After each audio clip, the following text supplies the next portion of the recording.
Rain drizzled over the cobbled streets of Windermere, a sleepy village nestled in the Yorkshire Dales. The grey skies cast a gloomy veil over the rooftops, and the air was thick with the scent of wet stone and moss. Church bells rang faintly in the distance, though it was neither Sunday nor a funeral. Just another oddity in a place where time seemed to tiptoe.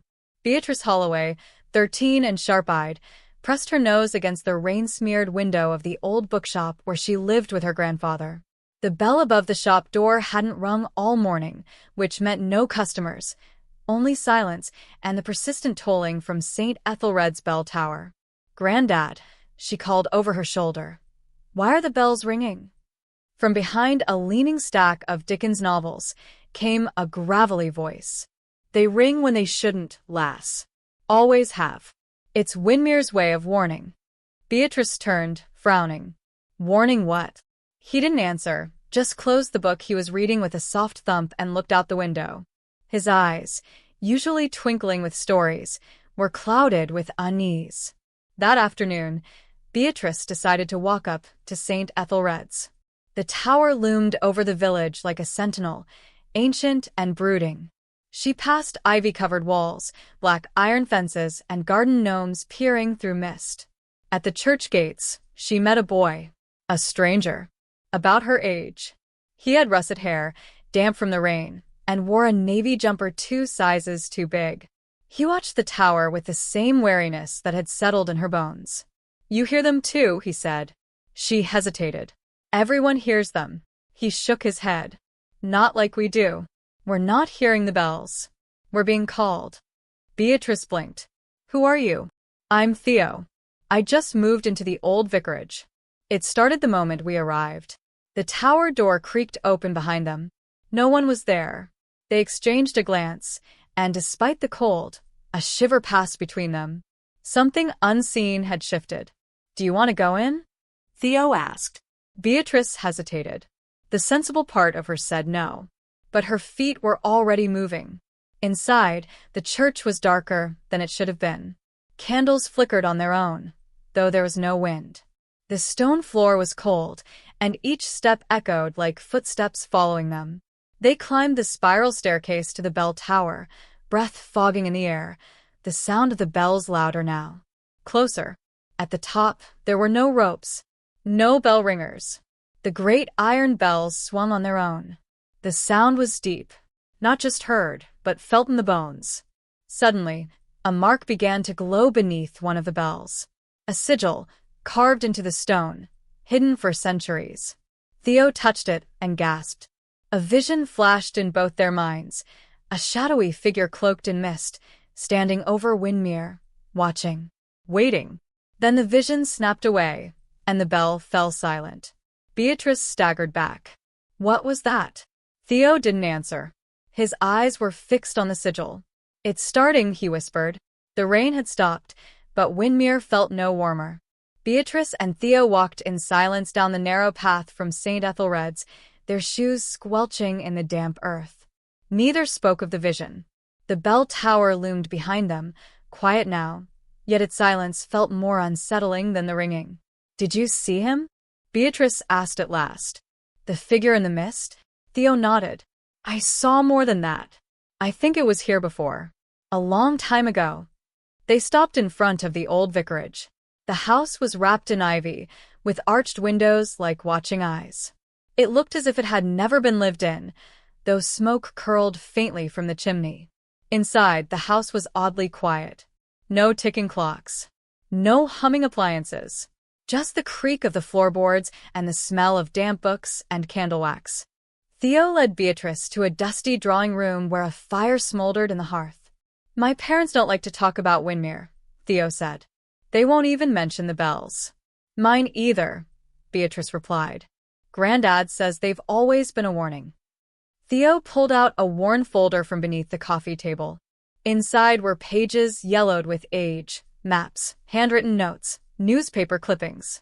"My uncle lived here before us," Theo said. "He was researching the bells. He disappeared 10 years ago." Beatrice's eyes widened. Disappeared? He was last seen walking toward the tower. The same night the bells rang for 12 hours straight. after that, nothing. No body. No clue. They examined the notes. One article read, "Local historian claims bell tower is a beacon." Another contained a sketch of the sigil they had seen glowing on the stone. "There's something under the village," Theo said. "Old tunnels. They're connected to the church." Beatrice leaned over the map. "That one runs beneath the bookshop." The realization chilled her. She had lived above that secret all her life. That night, Beatrice returned home with her mind racing. Her grandfather sat in his armchair, a cup of tea steaming in his hand, the wireless humming an old tune in the background. "Where have you been?" he asked, without looking up. "Just walking," she replied, slipping the map into her satchel. He set the cup down. "You went up to the tower." She froze. "I can see it in your face, Bea. Your mum had that same look when she first heard the bells." Beatrice stepped closer. "You said they're a warning."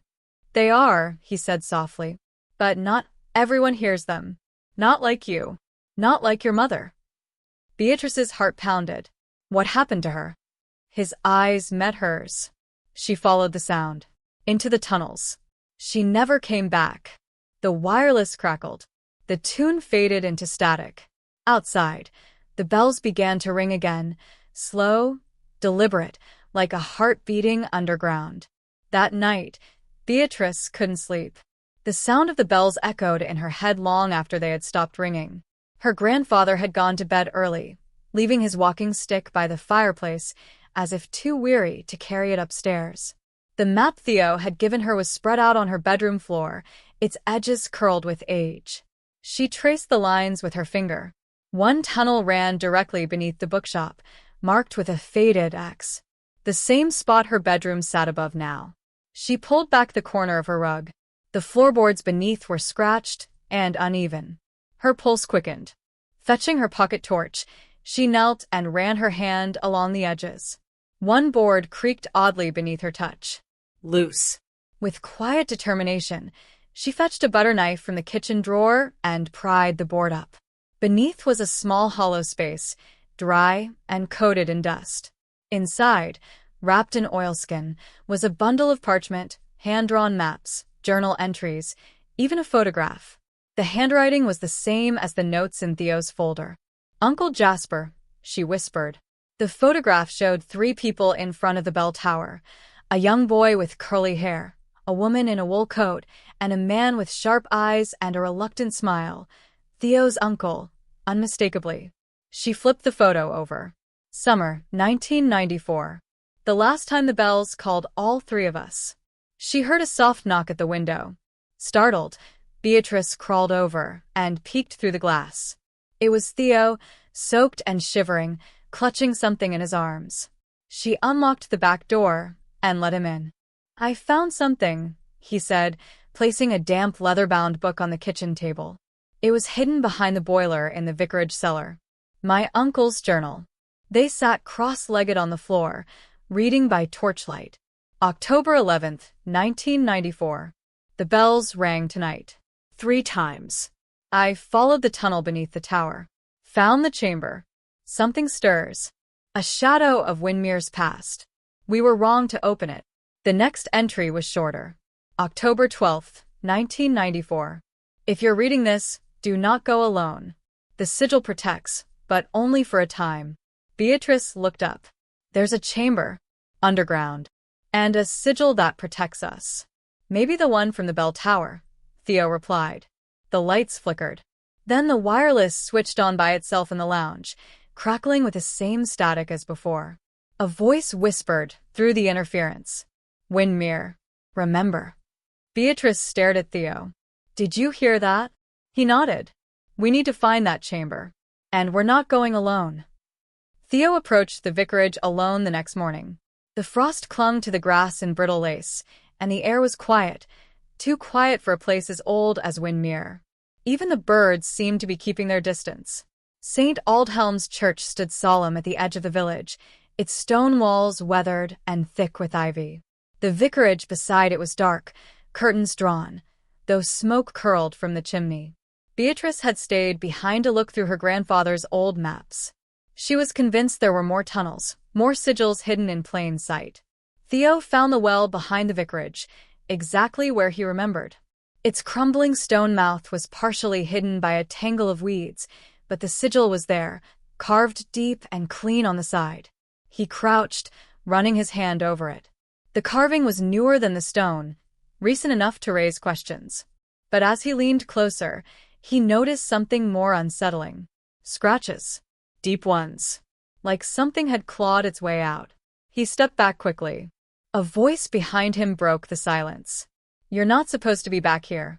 He turned to see Reverend Ashworth standing in the garden, coat open, collar crisp, and eyes too sharp for a man his age. Theo straightened. "I was just exploring." "Yes. You're not the first." Theo hesitated. "Do you know what that symbol means?" The vicar's eyes didn't leave his. "No one truly knows. Some say it's a mark of protection. Others say it binds things in." There was a pause. "I'd recommend you stay away from it. These symbols have power, especially when disturbed." Theo nodded, but didn't move. "Has anyone ever gone missing? Around here?" Ashworth tilted his head. "People go missing everywhere. But in Windermere, they tend to stay lost." Theo felt the warning beneath the words. Later, back at the shop, he relayed everything to Beatrice. He knew something. The way he spoke, it was like he's seen what's under the village. Beatrice had the map open on the table, pages spread wide. "Look at this," she said. "Old water lines, dated before the war. They run beneath every major building. The vicarage, the schoolhouse, the bell tower." Theo leaned in. "And the bookshop. All connected. The tunnels weren't just for hiding. They were for keeping something in." That night, Beatrice dreamed of her mother. She stood at the foot of the well, whispering her name. Her eyes were gone, replaced by a black, churning mist. She held out her hands, but her voice was distant, muffled by earth. When Beatrice awoke, her bedsheets were damp with dew. And the sound of the bells was ringing again, though the tower stood silent. The bell tower hadn't worked in years. The mechanism had rusted into silence after a lightning strike during a storm long forgotten. And yet, the bells had rung. Beatrice had heard them in the night, and so had Theo. By morning, the entire village buzzed with unease. No one mentioned the sound aloud, but eyes flickered toward the tower with suspicion. In Windermere, silence was safer. Theo and Beatrice stood outside the tower's base, its wooden door half-rotten but padlocked. Theo tried the lock gently, but it held firm. Beatrice held up a rusted key she'd found among her grandfather's old things. "Shall we?" The door creaked open with a sigh that echoed far too deep. Inside, the air was cold, damp, and wrong. Dust motes floated like ash in the shafts of pale light. A narrow spiral staircase hugged the stone wall, winding upward to where the bells hung. But Theo pointed down. There, behind a pile of disused pews and broken chairs, was another iron gate. This one led beneath the tower. It wasn't on any map. Beatrice approached first. The gate was ancient, blackened with age, but not locked. A faint draft whispered through its bars, carrying the scent of wet stone and earth. "We should tell someone," Theo said, his voice hushed. "No one would believe us. Not until it's too late." They descended slowly. The tunnel beneath the tower was narrower than the others. The brickwork here was older, laced with unfamiliar symbols carved into the mortar. Some glowed faintly, as if warmed from within. Theo touched one and recoiled. "It's warm." Beatrice looked ahead. The passage sloped gently downward, as if burrowing toward the center of something vast. Something breathing. As they moved deeper, they heard the sound of water dripping, echoing off the walls like a ticking clock. And beneath that, something else. Whispers. Indistinct at first, but growing clearer with each step. They stopped at a wooden door reinforced with iron. It didn't look part of the original structure. Someone had added it later, perhaps in desperation. The whispering grew louder. Theo pressed his ear to the wood. "They're saying your name," he whispered. "Beatrice." She took a step back.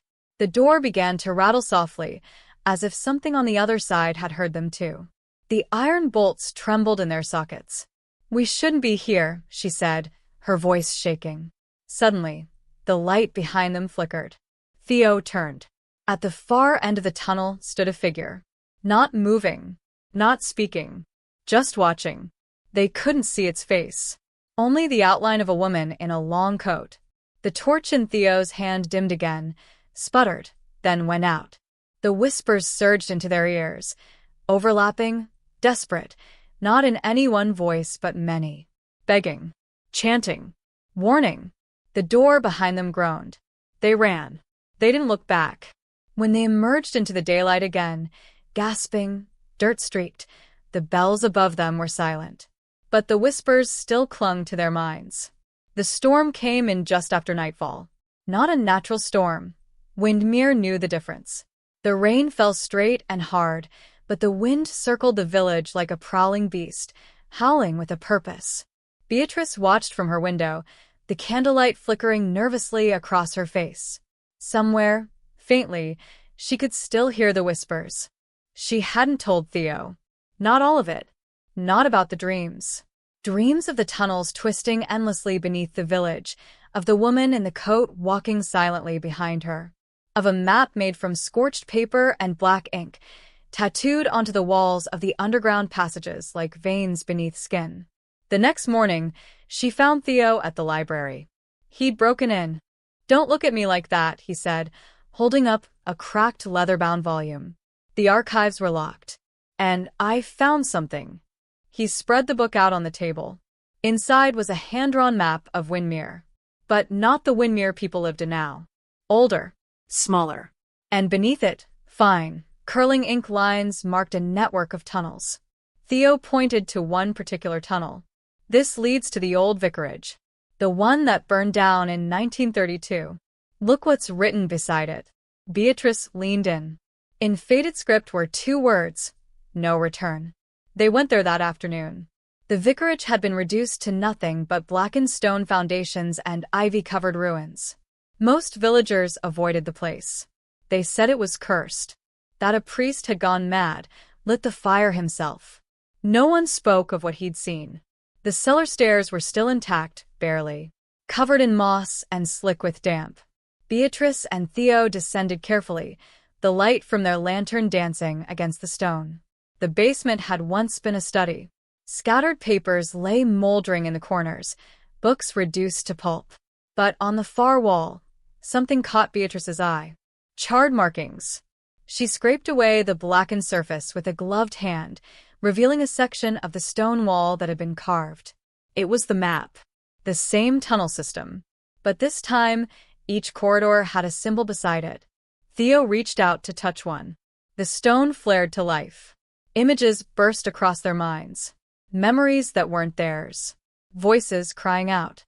A man in robes pacing in a circle of salt.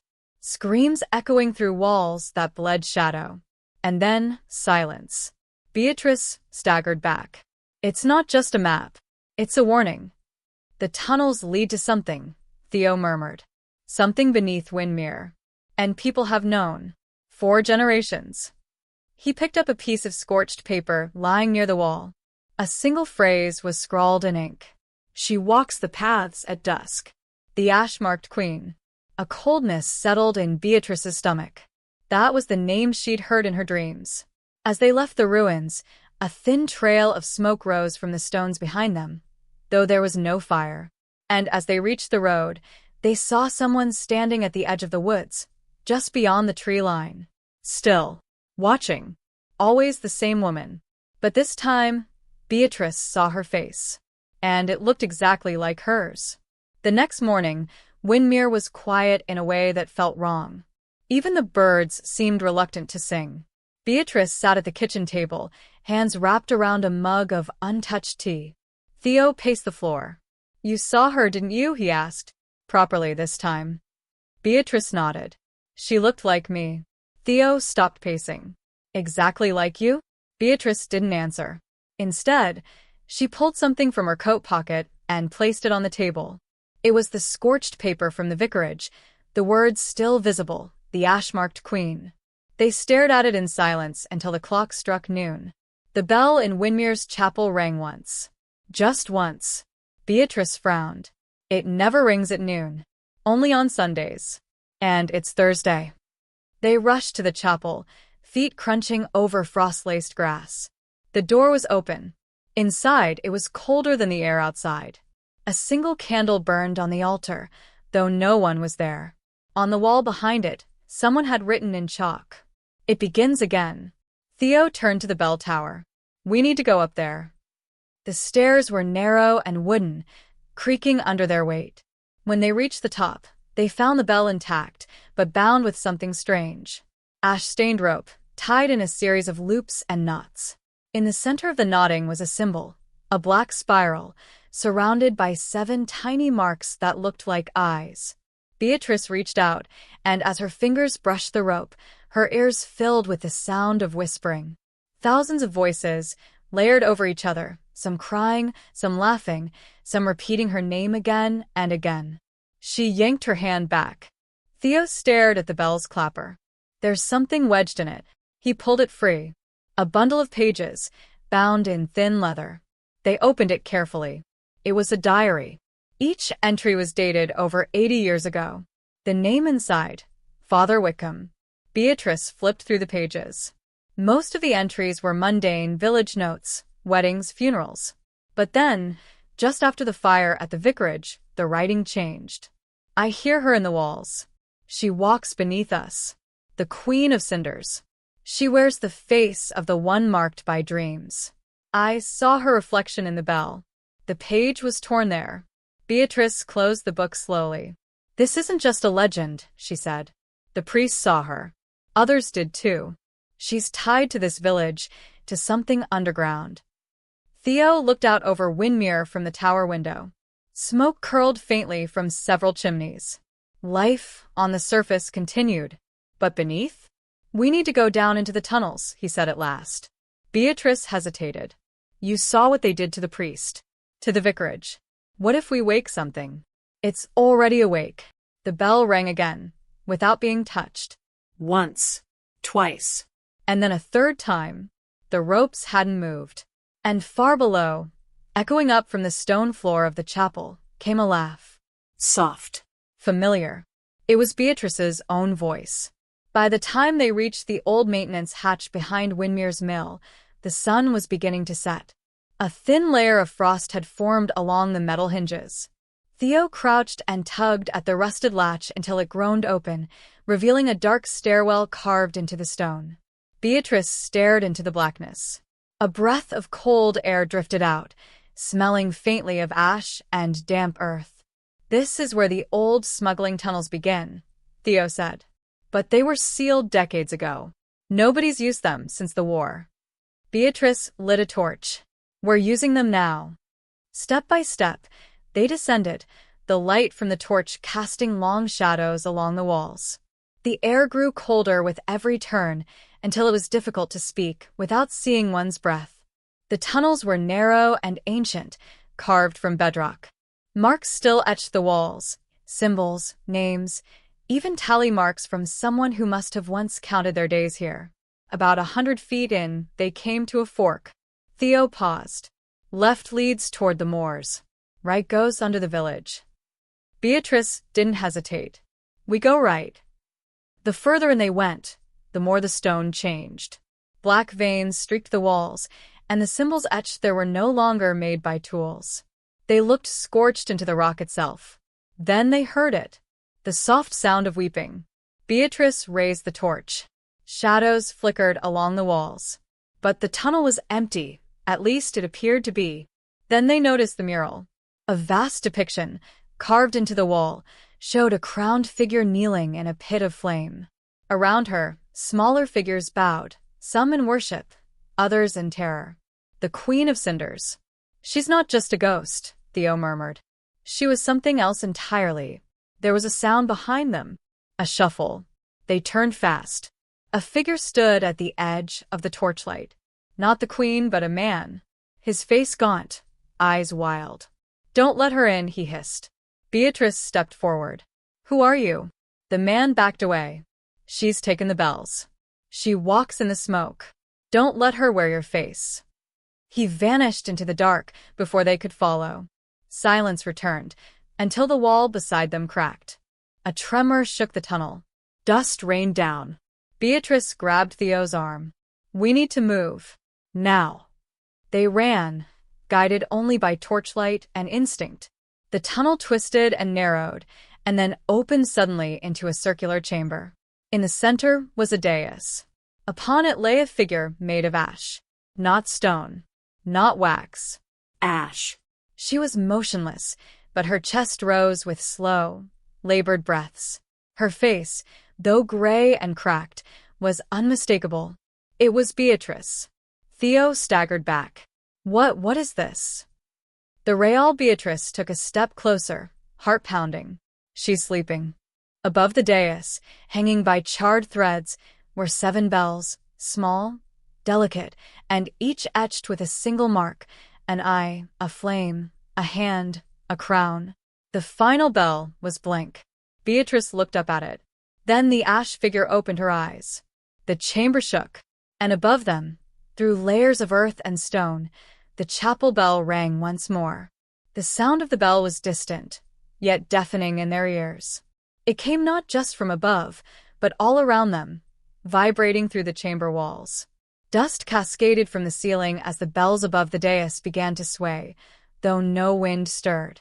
Theo pulled Beatrice back. "We shouldn't be here." But Beatrice stood rooted, eyes fixed on the ash figure that now blinked, slowly, deliberately.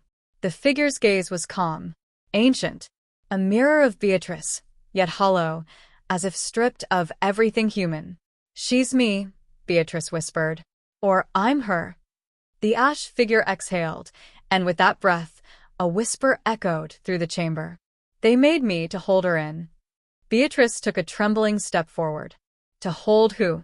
The whisper came again, this time from all directions. "The Queen. I am her chain. I am her shape. I am her silence." Theo pointed upward. "Look." The 7th bell, the blank one, was changing. Lines now carved themselves into its surface, delicate and deliberate. It was forming a symbol that none of them recognized, but both instinctively feared. Suddenly, the dais cracked. The ash figure jolted as though struck by lightning, limbs twitching. "She's breaking," Beatrice said. "The seal. The Queen's prison, it's failing." Theo reached for her arm. "Then we have to leave before." But they weren't alone anymore. At the chamber's edge, the gaunt man they had seen in the tunnel now stood motionless, lips moving as he recited something over and over. "She is the smoke in the bell. She is the sound in silence. She is the fire beneath the frost." More figures emerged behind him. Silent villagers, eyes vacant, feet bare, dressed in nightclothes despite the cold. One by one, they entered the chamber, as if drawn by some forgotten memory. "She calls them," Beatrice murmured. "Through the bells." The 7th bell let out a faint chime. The symbol on its side now glowed faintly red.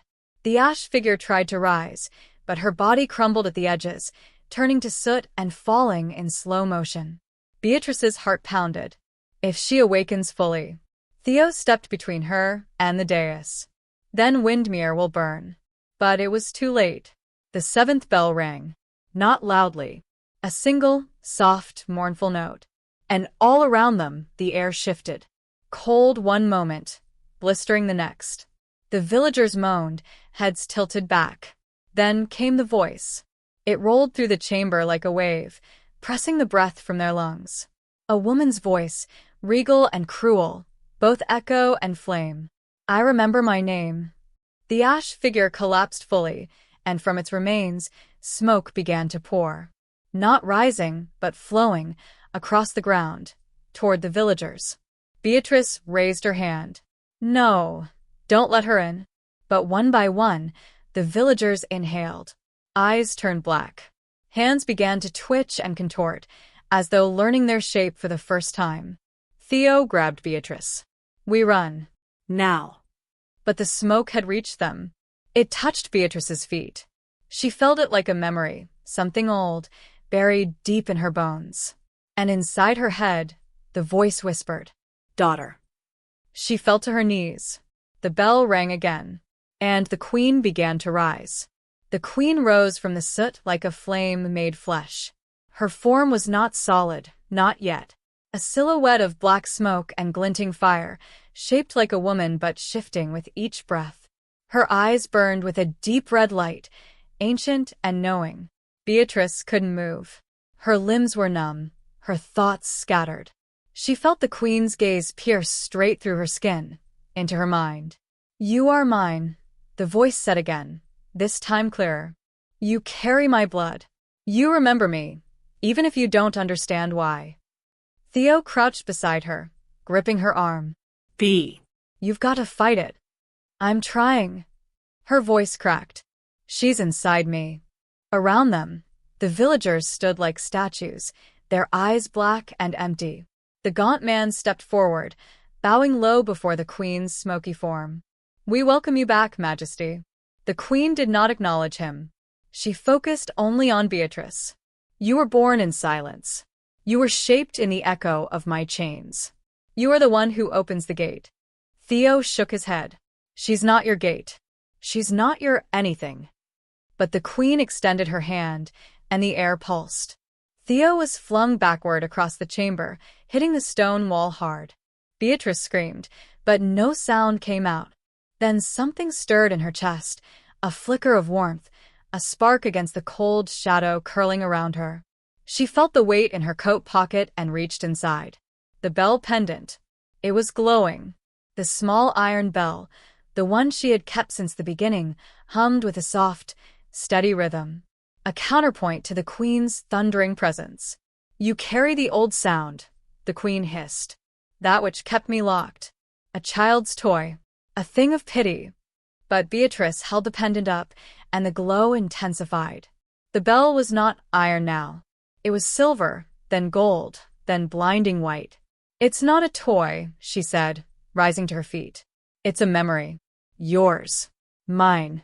Everyone's." The queen recoiled, just slightly. Theo dragged himself back upright. "Use it, Bea. Ring it." Beatrice hesitated. Now. She rang the pendant bell. A clear, pure chime rang out, piercing the chamber like sunlight through fog. The queen shrieked, her smoky form writhing, folding in on itself. The villagers screamed too, the blackness retreating from their eyes. They collapsed like puppets with cut strings. The queen's voice trembled. "You would undo me?" Beatrice stepped forward. "You were sealed away for a reason, not just because of what you were, but because of what you refused to become." The queen's form split down the middle, the smoke thinning. The pendant rang again, not by Beatrice's hand, but of its own accord.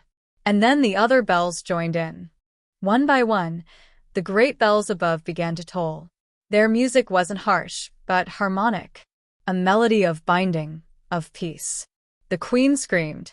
Smoke tore away from her, sucked back into the broken dais. The chamber shook as the seventh bell cracked open, swallowing the darkness inside. Beatrice raised the pendant once more. "This is where it ends." The queen's final cry was not rage, but sorrow. Then the bells fell silent. The chamber darkened, and the queen was gone. Only silence remained.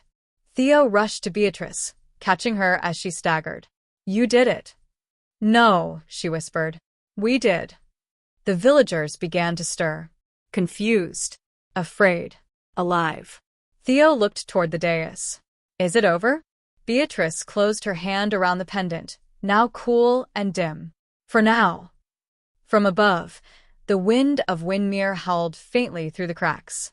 The bell had rung. The queen had returned, and been cast down. But deep beneath the earth, where echoes never truly fade, the last chime still lingered. Ready for your narration? Let me know if you want a summary version, or if you'd like help formatting this for Clipchamp.